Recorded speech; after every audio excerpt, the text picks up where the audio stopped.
Every Monday is like a holiday here at the SSP TV studio because it's Dave Day with Standard Speaker Sports editor Dave Seaman. If you didn't know, Dave and I are doing a podcast now called Good Sports with Dave and Ken. Big week for us, Dave, because Good Sports number 4 was released at SSPTV.com and StandardSpeaker.com. It's our Penn State football preview for 2019, also our interview with former Penn State running back Blair Thomas, and a little bit of general college football talk. We also discussed Notre Dame in 2019. If you go back to Good Sports number 2, Dave, we talked with the Hazleton area high school track and field team. Now, during the summer months, we've mentioned a few times here how busy our high school athletes still are. And Abby Hengst, she will be a sophomore at the Hazleton area high school. District 2 AAA javelin champion, 11th in the state. She wins at the Keystone State Games, Dave, a champion there here in the summertime. It seems like it's going to be a big second year for her, only a sophomore at Hazleton area. Yeah, only a sophomore, and she's up to the challenge of outstanding. The lineage of javelin throwers at Hazleton area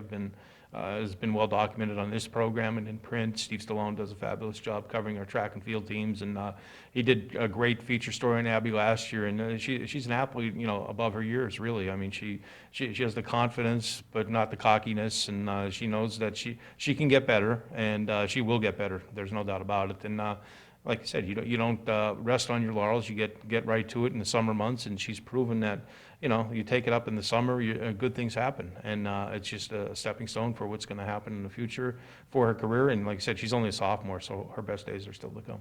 And Dave, I think it's interesting. I'm going to use this analogy kind of with me. When I take my telescope out at night, I like when I could get some consistency and things are working for me. I start to build confidence, and there you go. You have that good freshman season. You roll it into the summer that has to feel pretty good. We're going to be at Schuylkill County Football Coaches Association Media Day on Wednesday. We'll be doing the Good Sports podcast from there. The Wyoming Valley Conference has their Media Day on Thursday. Anything that's really, as you're looking at the high school football season, doing some research that flashes in your mind right now, Dave, as we get ready for these media days? Well, I'm anxious to see what replacements the Hazleton area is going to have for a lot of outstanding skilled people. You lose people like Sparky Wolk, who's a 4-year starter quarterback, Damon Horton, as good a running back as Hazleton area has had, and the Cougars have had some outstanding running backs over the years.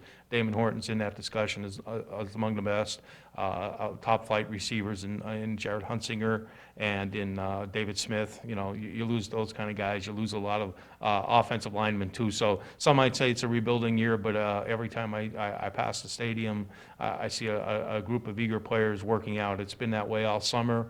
Every other morning it seemed like there was a full squadron of Cougars on the field practicing, getting ready for the season. So I'm anxious to see who the replacements are going to be for those players they lost. But knowing Coach Brennan's success over the years too, he's going to build a team that's going to be represented in the Hazleton area, and they're going to build towards something special. Dave, down in the Schuylkill League, it was a lot of fun to watch North Schuylkill and Tamaqua battling for that Division I championship. I looked at both of their rosters pretty much, and they should have a lot of talent returning this season as well. So it should be an exciting race in the Schuylkill League. Yeah, there's no doubt about it. North Schuylkill, returns their, he was our player of the year last year, Jaden Leiby, the quarterback, and a real quick-footed quarterback, makes great decisions with the football. Of course, the only game that they really struggled offensively last year, if I remember correctly, was the game against Tamaqua too. And Tamaqua has a lot of outstanding skilled people back. Braden Knobloch, the quarterback's back. Nate Boyle, an outstanding, versatile football player, can do a little bit of everything for them. They have some other skilled people back, some linemen back. Tamaqua is going to be heard from again this year, and I think there's a bitter taste in their mouth. They lost a hard-fought game to Notre Dame at Green Pond last year, so you see how they bounce back. North Schuylkill had one of their most successful seasons ever last year, really, when you look at it, getting deep into the state playoffs. They don't like the taste in their mouth after they lost their state playoff game, so a lot of talent back. And you mentioned Jaden Leiby. How about Tyler Elston, our defensive player of the year? Is already committed to Penn State. In the footstep a long time go back to Gino Capone. He was another North Schuylkill standout who ended up playing linebacker and starting for the Lions. So Tyler's going to have a chance to do that. So there's a lot of talent at North Schuylkill, and I'm looking forward to them battling for the Schuylkill League title this year. And of course, fall sports coming up, not just football, getting ready for that. In the meantime, there's been a number of articles, some feature stories on the inductees for the Hazleton Area Sports Hall of Fame, class of 2019. Yeah, we talked about Carla Nessler Eisenhower, former West Hazleton standout in basketball and in track and field, and she was kind of like a trailblazer, really, when you look back at the record books. She was at like the first cross-country team, girls cross-country team at West Hazleton. She set a lot of records records, that stood for a long time at West Hazelton as an athlete. She went on to East Stroudsburg. She was an outstanding athlete there as well. And unfortunately, when she played, the girls athletes didn't get the publicity that the boys got.